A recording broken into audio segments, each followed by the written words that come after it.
And clearly, the big talking point has had to do with what's been happening in the country over the last 72 hours, getting into 3, 4, 5 days after we had those devastating floods that started over the weekend. Sunday night into Monday morning, the entire capital city was underwater.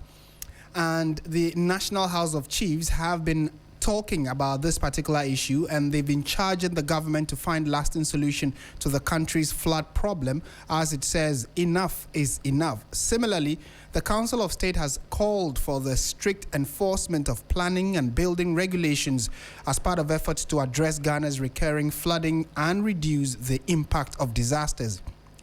In a statement copied to 3FM following Monday's devastating floods, the council urged metropolitan, municipal and district assemblies to rigorously enforce planning laws, ensure compliance with approved building standards, prevent construction in flood-prone areas, and prioritize effective drainage maintenance, sanitation and waste management.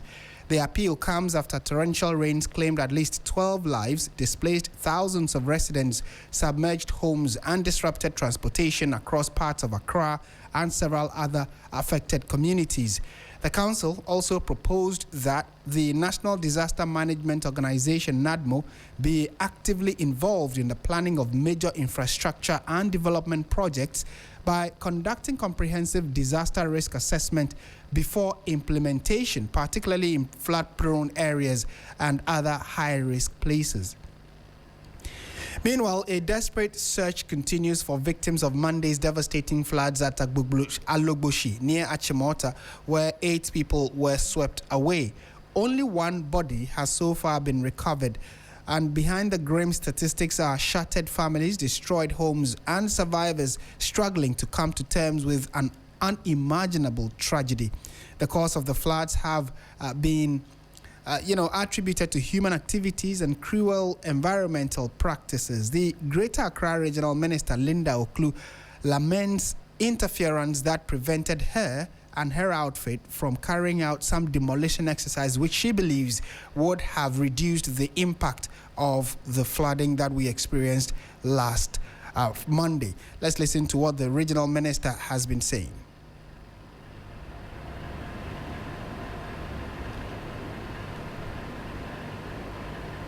We'll try and bring you the thoughts of the Greater Accra Regional Minister, Linda Oklu, who has been to a number of the places that have been affected by the recent floods. And she has been calling for a coordinated effort, especially not just from government, but citizens as well have a role to play. That's at least according to the information we have been gathering regarding how they have assessed the situation and the kind of impact it has had. And they believe that the interference from people in authority or traditional leaders or people who have a certain level of influence, they are hampering the work of, the executive and their appointees from taking strong decisions that will save lives, especially when these floods do happen. Meanwhile, the Minister for Gender and Social Protection, Agnes Na Momolate, has also been speaking after touring some of these areas.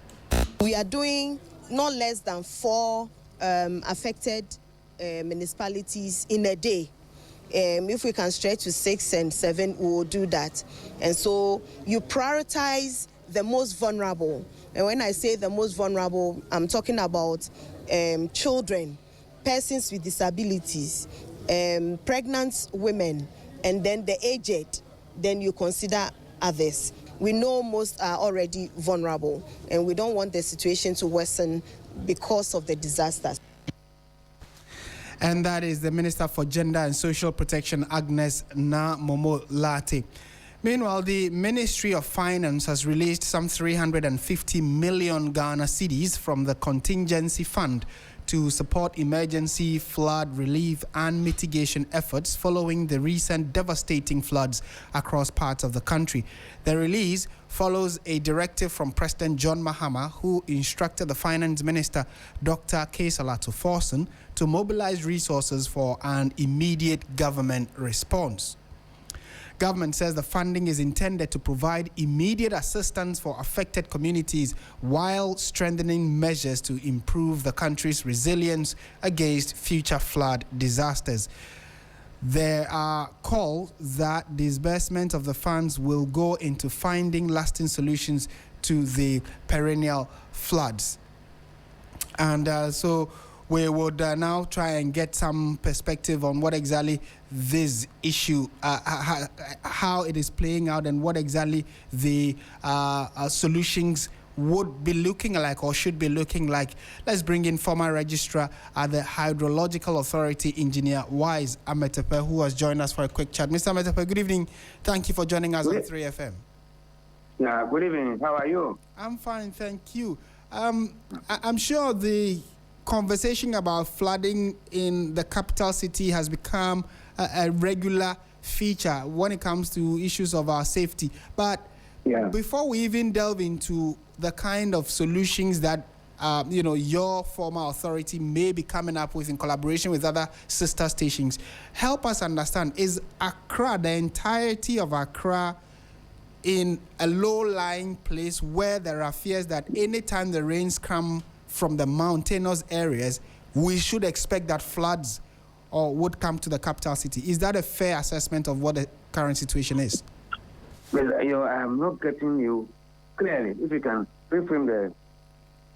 Can you reframe it? Yeah. Yes, I'm asking that there are people who believe that the floods we witnessed on Monday were not just issues of human activities, and that because of the topography of Accra itself, it was expected that, rains beyond a certain level will certainly flood the capital. Yeah. Because of the topography of Accra, it's likely Accra will be flooded when we have rains, especially with Accra being located in the lower areas of the upstream streams that are coming from the mountain. So in such situations, we must be prepared to handle the flood from the upstream. Otherwise, we will subdue people's life to dangers or to high risk of flooding. Now, topography is a factor, and other things are also factors. Every channel by itself creates its own, every stream creates its own channel. Now, and then flooding occurs when the channel, as natural channel, can no longer convey the flow that is being carried or being conveyed. So if you have occupied the water, areas along the water course, you have to make sure you take the necessary precautions not to be located within the floodplain or areas that the natural water course will be passing in times of flood. Right. However, we in Accra, I think in the lower areas, we have tried to avoid such situations. We have developed areas which are supposed to be areas the flood itself to have spread, to develop occupy such areas. Okay. And then areas where we have to put channels, we've created channels already. Where we have to create channels, we've done so. But these channels, we do not allow the channels to function properly. Why do I say we don't allow the channels to function properly? We throw in refuse. We regard the channels as areas where we should throw refuse. Even when we ourselves are locating refuse bins, we normally put them along channels. And if these refuse bins are full, the next available place is to put the waste into the stream. Okay. So these are some of the things we do which are not very good. Okay. And then, as I said this morning, flooding, we have to consider certain things. What are the things that go into flooding? We have a peak discharge, peak flow. What are the factors that influence? Consider the factors that influence the peak flow. That's the peak flood. We have the area, catchment area. We have the rainfall intensity. And then we have what we call in engineering runoff coefficient. Now, the catchment area is fixed. It's not changed. no matter the development of the place, the catchment area is constant. The rainfall intensity varies from time to time, and the runoff coefficient, which depends on the level of the basement development. This is affected by the degree of development, that is roads, roof coverage areas, level of pavement of our homes, and other things. Right, but engineer, let me come in here. Sorry for cutting in, but I also want to understand if we have a bird's eye view of how Accra is structured. Is it possible that we can move people who are in waterways or on water courses? Is it a possibility? Is that probably like the biggest solution we can have, so that we move people away from areas we know that is a natural water cause to reduce or mitigate these impacts of flooding? Is that a possibility? That's a possibility. It's a very high possibility. Moving people, but the problem will be that you have to pay. If you're moving somebody from his place, you have to get a place for the fellow. If he has a building, you have to pay for the building. Is that not it? So it will involve a huge capital cost. Okay. So we have to look at other alternatives. Could that also mean that then we missed the opportunity when Accra was developing to clearly demarcate these places, and now the situation seems to have gotten out of hand? So the best option will be, like the president is suggesting, let us open up Accra and move maybe major businesses and companies and ministries to other parts that would force the population gradually to move away from the water course. Yeah, that's a laudable idea anyway. But if you see that the situation at hand cannot be controlled, then it's better to go with the president's decision. It's a good idea anyway. But that will mean a huge capital outlay. If it's possible, they can handle it. Right. Help us. So the president will call you, and then, with your experience and expertise, if the president asks for one or two major actions that government must take to mitigate the kind of impact we saw, the last few days, what would these two key things you tell the president? I would suggest us looking at what we call areas where natural water can be stored as the water flows from its upstream. We call that upstream control system. That's all areas we have to make sure we retain water, get back to where natural basins are established naturally, then try to improve the water storage capacities of those areas. It can be in cascades, that is in series. If you can't get a very large land at one place to store the water, we can get series of them, and that can equate to at least one, which can make it easier to store the water. We store the water upstream, which is number one critical way of solving floods in areas where capitals or cities are located downstream of water bodies. Right. Another way is also looking at the way our waste management is. We have to critically look at waste management. Okay. That's number two. And the third one, we look at the outflow controls. Where will the water finally go to when they enter the city? Or if you are even managing the water from upstream, where will you finally allow the water to go to? That must be looked at critically. That is, fortunately, Accra has a lot of lagoons at the outfall of most of the streams. And these lagoons can be properly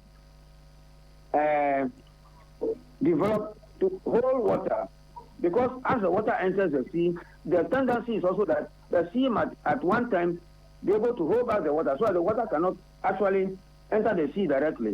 So we must also hold the water back in the lagoons before, when the sea level or the tide levels go down, we release them. So, as I would say, three major issues. One, upstream control. Two, waste management. And the third one, looking at the outflow control. I don't think there's time to go into the nitty-gritty of that. Certainly. That will take a lot of time. Yeah. We are grateful. We are grateful that you made time to speak with us this evening. Thank you so much for your time. Okay, thanks so much.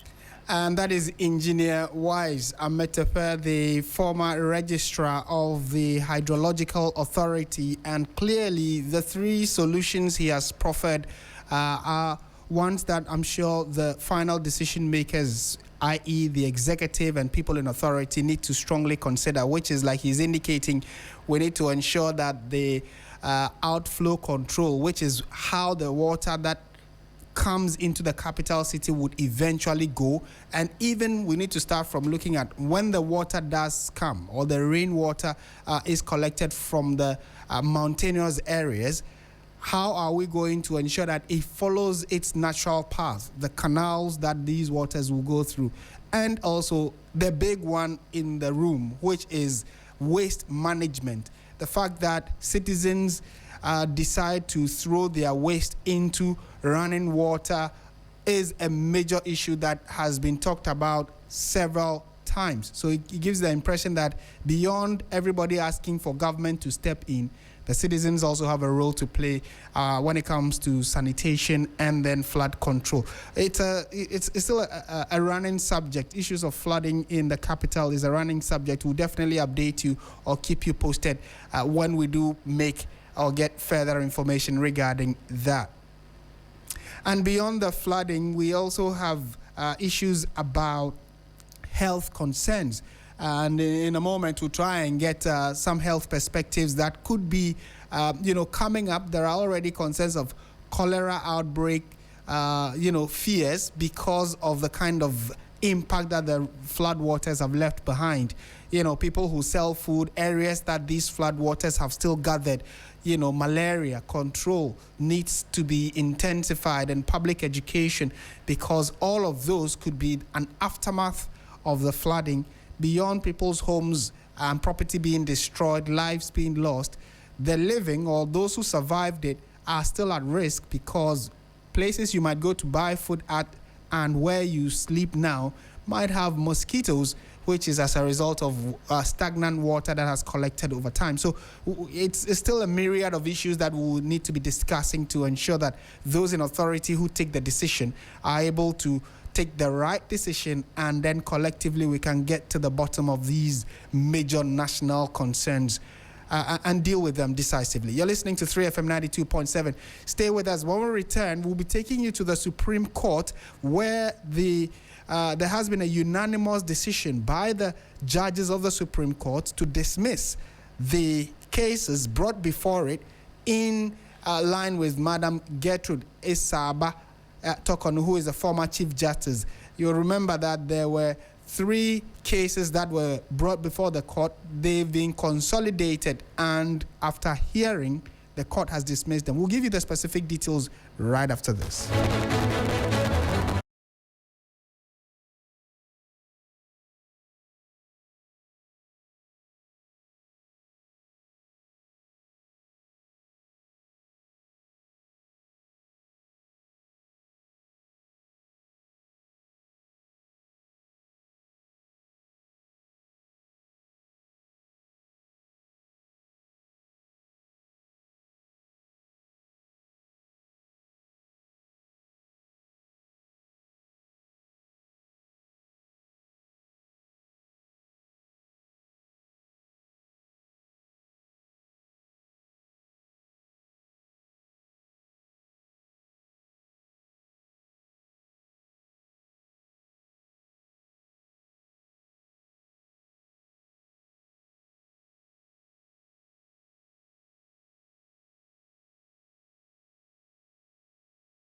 Challenging the constitutional process that led to the removal of former Chief Justice Gertrude Tokornor.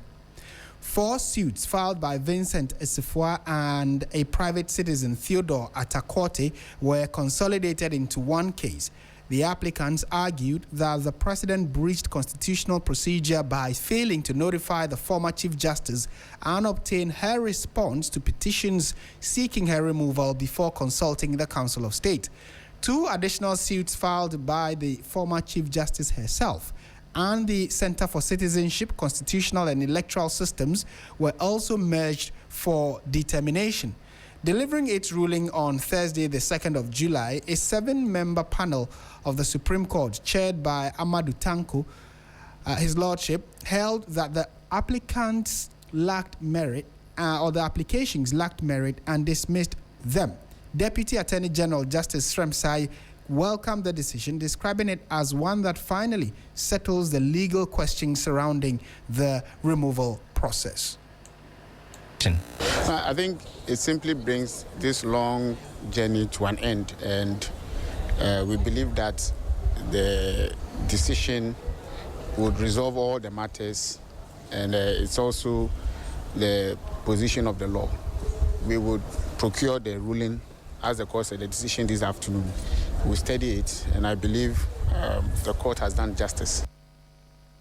And so you heard the voice of Deputy Attorney General Justice Sremsai there. Now, the lawyer for Theodore Atakorte, who addressed the media following the ruling, has this to say.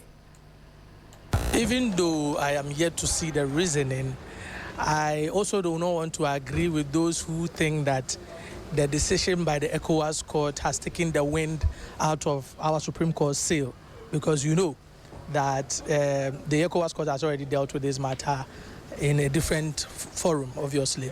But today's decision, because I have not seen the full reasoning, I shudder to comment on whether or not it is within reason, or that we agree with it or otherwise. But for now, we await the decision itself at 12 o'clock noon today, so that we may look at if there any redress that may follow.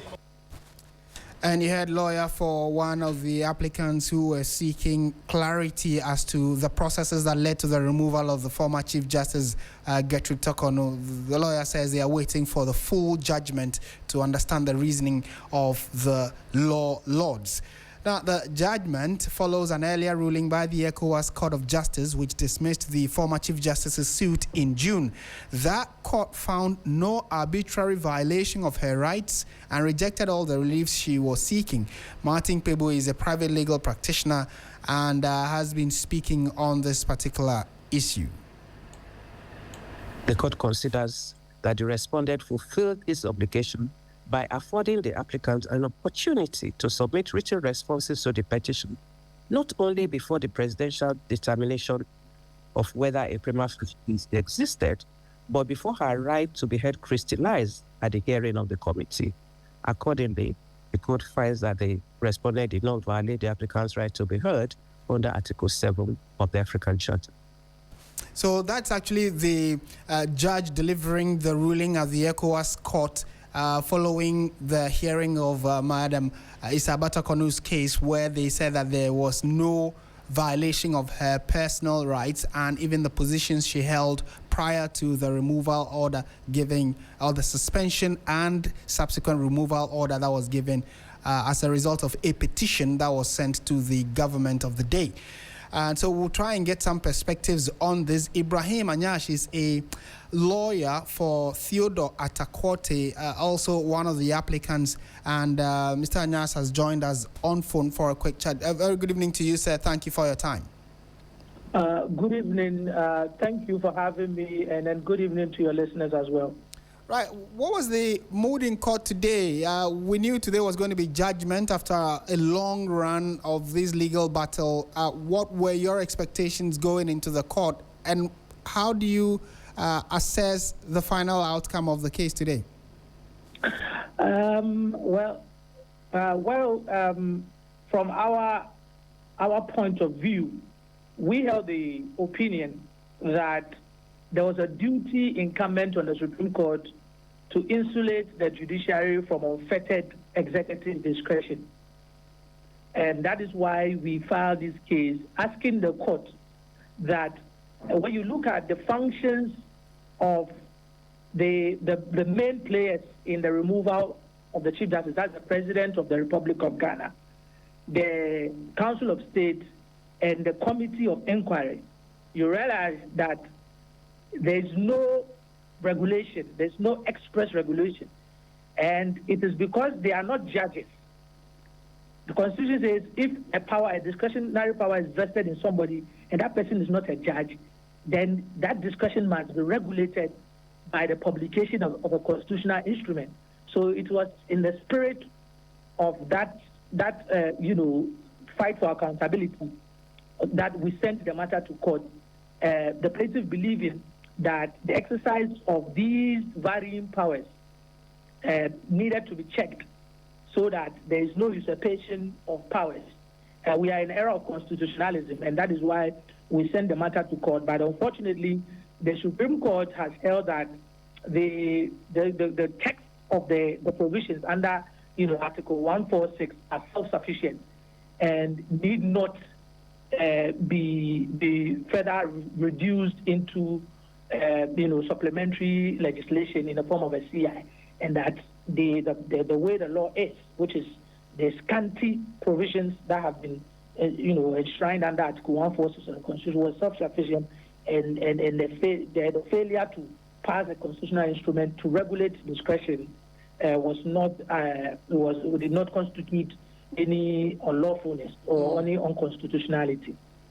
And so, what is the reaction of your client following this decision today? Not my client per se, because this is a public interest matter.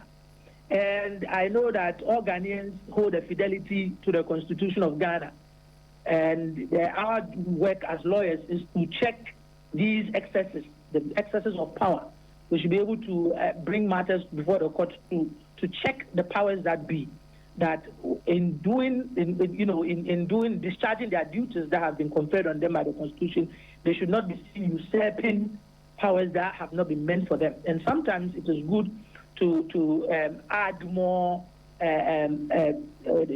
jurisprudence, to enlarge the jurisprudence on the removal of the Chief Justice, because even the Supreme Court, when you read the decision today, they agree that the provisions under Article 146 are not elaborate and that they are scanty, but that is what we have. Therefore, we must make do with the way that the law has been crafted by the framers of the Constitution. All right, Mr. Anas, like you have indicated, we have to wait for the full reasoning, then we can all get a better understanding. The full decision is actually out. Actually, right. It is out. Yes. Okay. So, we have looked at it, and therefore we take instruction from our client as to what next to be done. And have you had that communication? Do we know what next line of action you'll be taking? Well, I haven't been instructed yet. My client is exploring all the necessary avenues, right? And we may take the one that is most apposite in the near future. We thank you for making time to speak with us this evening. You are welcome. Thank you for having me. Right, and that is Ibrahim Anas, who is a lawyer for Theodore Atakorte, one of the applicants seeking, a proper interpretation or at least a halt or reversal of the decision to suspend and eventually remove Gertrude Essabe Tokornor as Chief Justice of the Republic. We have on the line also private legal practitioner Martin Asiedu-Dartey, who's joined us for a quick chat on this. Mr. Asiedu-Dartey, thank you for your time. This is an issue, some say unprecedented, first time in our history. How do you assess the ending of it, which is the final decision taken by the Supreme Court? It's not surprising in terms of the overall result, okay? Yeah, it's not surprising that actually the Supreme Court has more or less upheld the committee's report. That's to say that the procedure, you see, so let's watch this carefully. What the Supreme Court is saying is that they are not the people dealing with the merits of the case as whether Chief Justice Tokornor misconducted herself or not. They say no, that is not theirs. Theirs is to watch whether the right to CDR has been followed. So it means that the findings of the committee that Chief Justice Tokornor misconducted herself stand.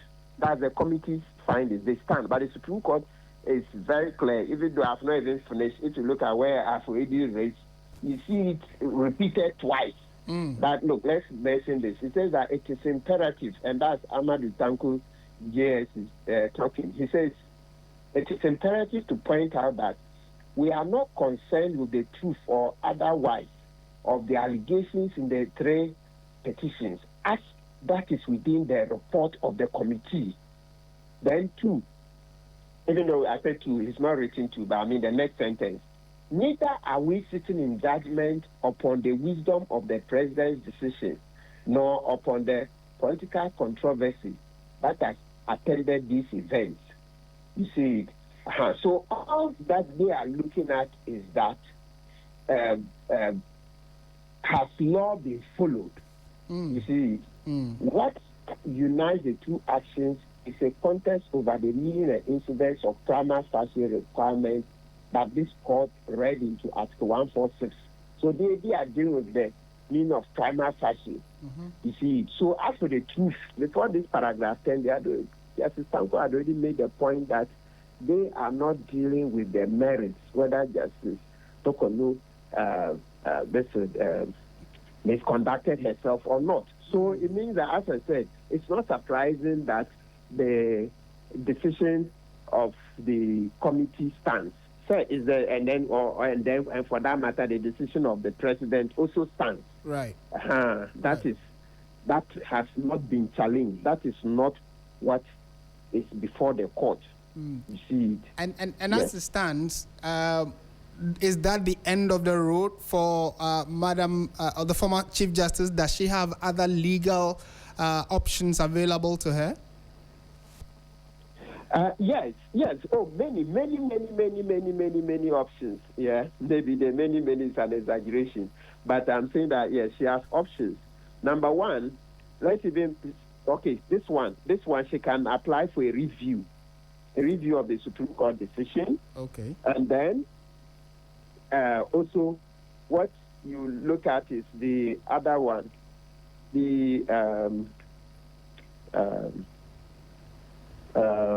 no, that's strictly speaking. You see the ECOWAS one. I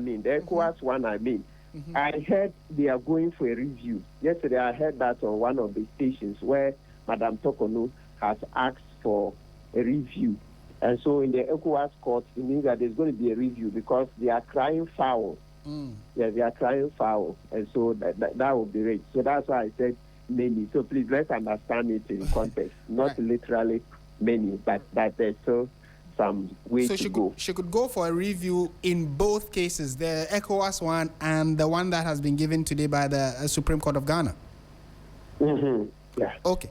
And so the next, one other thing that on the minds of many are that, like you're saying, the Supreme Court says the processes leading to her removal are within the remit of the law, so there has been no violation. The ECOWAS issue, the ECOWAS case also said that her rights have not been violated in any way. So what would she be challenging in this case?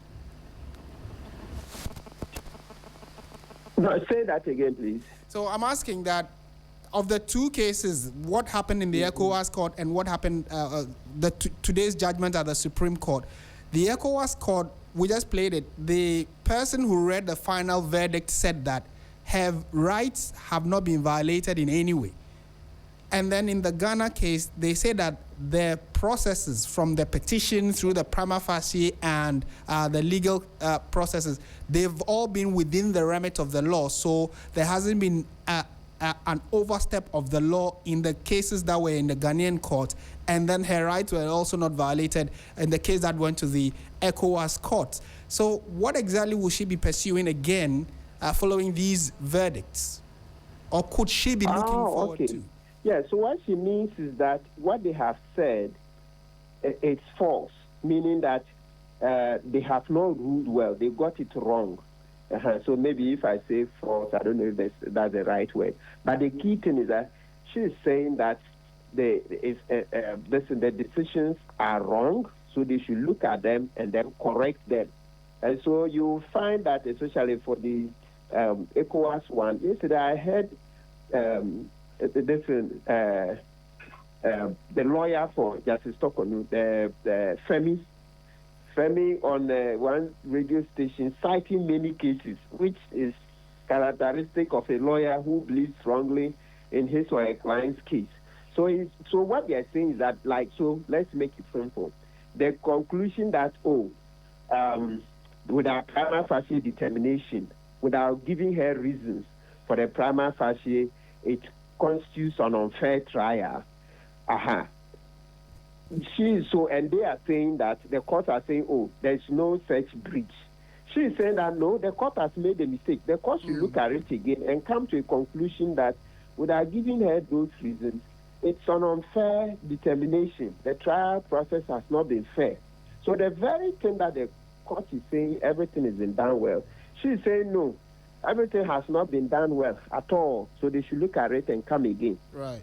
Well, clearly gives us an idea that it doesn't seem to be over yet. So we just have to brace ourselves for some more legal battles. Thank you for your time this evening, Counsel. You're welcome. And that is Martin Asiedu, who is a private legal practitioner, helping us at least get a better understanding of what exactly happened in court, the final decisions that were taken by the law lords of the Supreme Court on the Gertrude Essabe Tokornor case, which is that they have dismissed all the petitions saying that they lacked merit. And if you recall, she had also gone to the ECOWAS court because she had issues or did not have full trust in the local courts. Well, the ECOWAS court also said that her rights, her human rights, and her right to either the position she held before, one being a Supreme Court judge, also as Chief Justice, those rights have not been violated in any way. So, well, Martin Asiedu indicates that she believes that those two judgments, the Ghana court and the ECOWAS court, have both erred, and for that reason, there's a likelihood she would petition and ask for a review of these judgments. If she does, trust 3FM 92.7 and our sister stations to update you on the next steps that the former Chief Justice intends to take. This is 92.7. You're listening to Hot Edition on 3FM. We're shifting our attention to some more stories this evening, and the chairperson of the Education Committee in Parliament, that is Peter Nochu-Tokoi, has called on President Mahama to dissolve the governing council of the Bolgatanga Technical University and appoint a new one, following what he describes as a unilateral decision by the council chairman to dismiss the university's vice-chancellor over procurement-related issues. The dismissed Vice-Chancellor, Professor Samuel Anal, is alleged to have engaged in corruption practices, but rather than complying with a directive from the Education Minister to investigate the allegations and report back, the council chairman proceeded to dismiss the Vice-Chancellor, demote 2 directors, suspend several lecturers, and issue warning letters to some staff. There's more in this report. Bolgatanga University is the topic of discussion. We've received a petition as a committee that the council chair has asked the vice-chancellor to go on suspension for alleged corrupt malpractices. The Minister for Education had also engaged or agreed to meet with them, to which I was invited. Yeah, the decision at that meeting was that the council should go back and then look at the report and report back to the meeting. But before we could say Jack, the council chair had written to the vice-chancellor dismissing him from office. Then again, he has gone ahead, that is the council chair, to suspend some officers of the university, including lecturers and the procurement officer.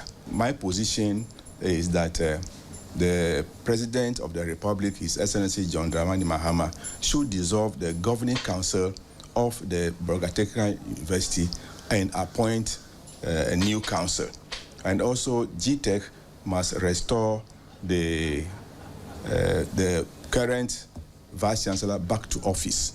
And then again, GTech should also take up the matter and report to the corruption-related organizations for investigation and report.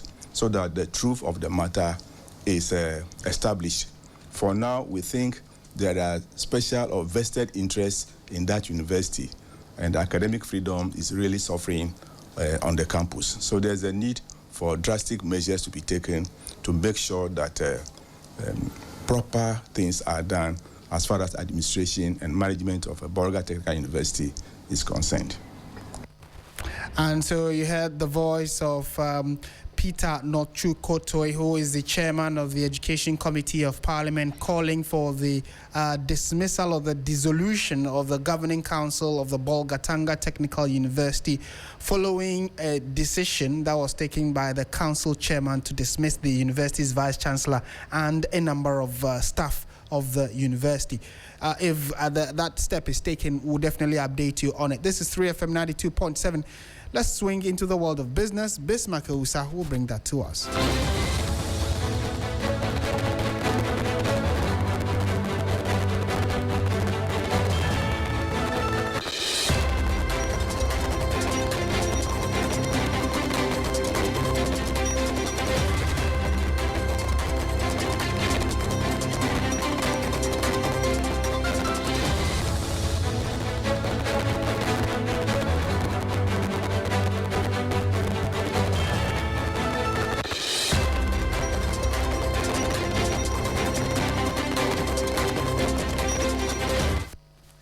You're still listening to 3FM 92.7. Yes, so business is right around the corner. But before we go into business, let's update you on what's happening in the camp of the senior national team, the Black Stars, who are prepping up for their first round of 32 game in the ongoing World Cup in the United States of America, Mexico, and Canada. Mutala Mohammed of our sports desk joins us in studio for a quick chat. Hello, Mutala. Hi. So what's happening? We've seen videos of training sessions. Yeah. There's been a press conference or so. Some of the players have also been interacting with the Ghanaian journalists in the. What's the latest? What should we Well, the know? team finally has arrived in Kansas. They did that yesterday. They held a training session today, and in a few minutes' time, we are expected to have a press conference where Carlos Queiroz and one other player would address the media ahead of tomorrow's game against Colombia, where they will be talking about what to expect. So far, when they got to Kansas, I mean, we saw pockets of Ghanaians sharing them up. It wasn't like what we saw in Philadelphia or what we saw in Boston, but there was a number of Ghanaians. There were a number, of Ghanaians also there. And we are being told that because of the distance between Boston and Kansas City, it's about 19-hour drive. So we are expecting a lot more Ghanaians, especially the fans, to be buzzed to Kansas. At least by tomorrow, we should have quite a decent number of supporters that will turn up to support the Black Stars. Right, and there were injury concerns prior to our game against Croatia. What's the update on that? Well, we saw Antoine Semenyo pick up a knock, but we are being told that he trained quite well. Atizigi, also, who picked up a knock in our first game against Panama, also has recovered, and we are being told yesterday the Minister for Sports and Recreation was talking to Alfred Okanse on TV3, where he talked about the fact that Atizigi and Semenyo have both trained well, and they look like players who are in contention to get a starting place. But again, he made that caveat that it is at the discretion of the coach to decide who starts. But as it stands, everybody is fully fit and ready to go against Colombia. Right. What are your personal expectations? Having seen the last 3 games that the players have played in, we are going into, this one is do or die. How is it likely to play out? What are your personal expectations? I will borrow the words of Dr. Balvia. If your fundamentals are weak, the round of 32 will definitely expose you. So you need to be disciplined, you need to be organized, and you need to take your chances. This is the stage where you cannot afford to miss chances. You may not get enough against Colombia, but the 2-3 chances that come your way, make sure you bury them. We've seen how other African teams have suffered because they failed to take their chances. Yesterday, Senegal did the same. Ivory Coast also did the same. So take your chances, because Colombia is one of the best South Americans. You can talk about Brazil, you can talk about Argentina, but Colombia is in a bracket of their own. They are very good players like James Rodriguez, like Luis Diaz, who plays for Bayern Munich. We need to be clinical. We will defend our lines very well, but we need to be clinical. If not, we could be back home as early as we thought. But I still believe believe in the Black Stars. Once it's the Black Stars, the spirit is there. Will it be a score win or it will go to extra time? With how Ghana is playing, it's very difficult to open them up. But I would go with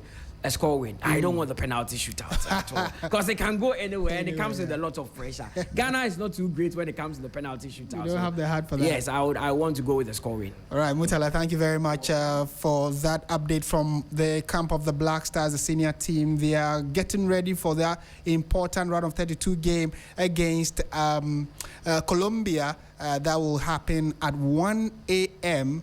on Sunday, so on Saturday dawn. So you all need to make a day. Let's watch and support the boys even from here. Now let's do business.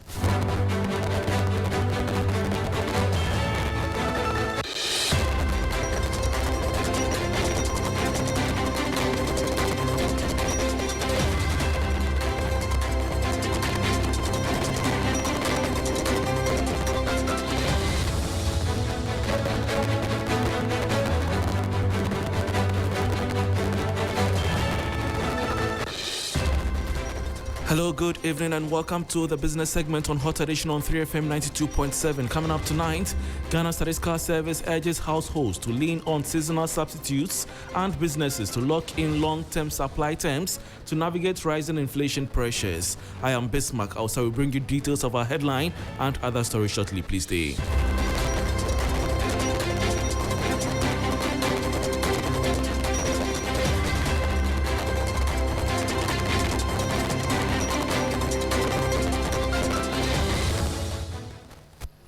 Thanks for your company. Now to the details. Following the latest inflation data released by the Ghana Statistical Service, government statistician has outlined strategic action plans for key stakeholders to cushion the impact of rising consumer prices.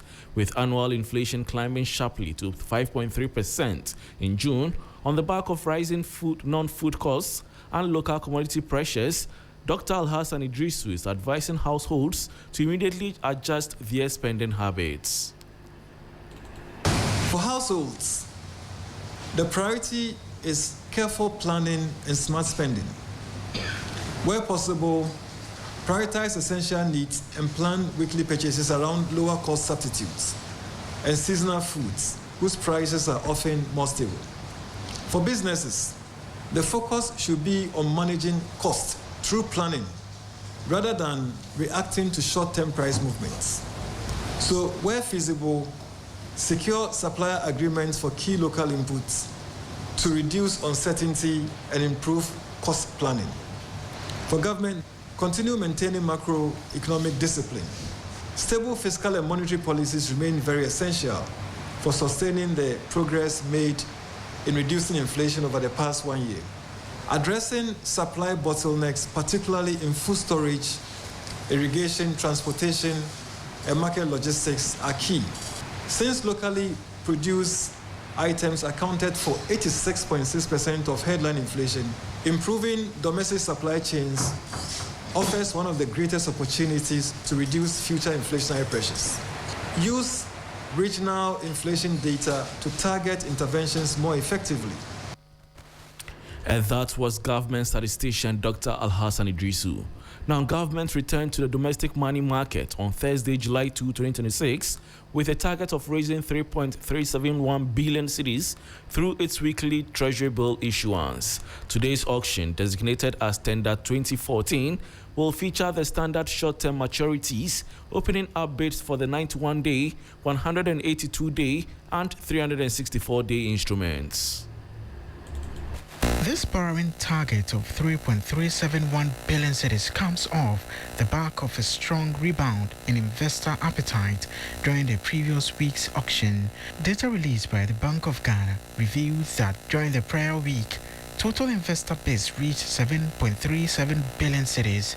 Out of those tenders, the state accepted 6.01 billion cedis, exceeding its initial fundraising target by more than 1.4 billion cedis. Three business attributes this strong surge in primary debt demand to a steady upward correction in yields, which has continuously drawn institutional investors back to short-term government securities. In the last auction, interest rates climbed climbed across the entire yield curve.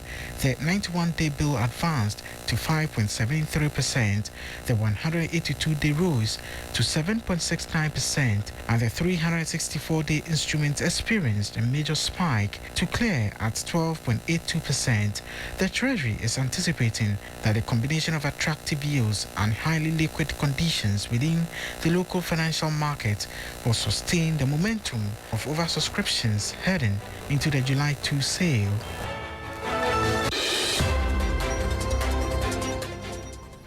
And that was a 3 Business News Desk report on government returning to domestic money market to borrow 3.371 billion cedis under tender 2014. And that brings us to the end of the business segment on Hot Edition on 3FM 92.7 with me, Bismarck. Also, thanks for your company.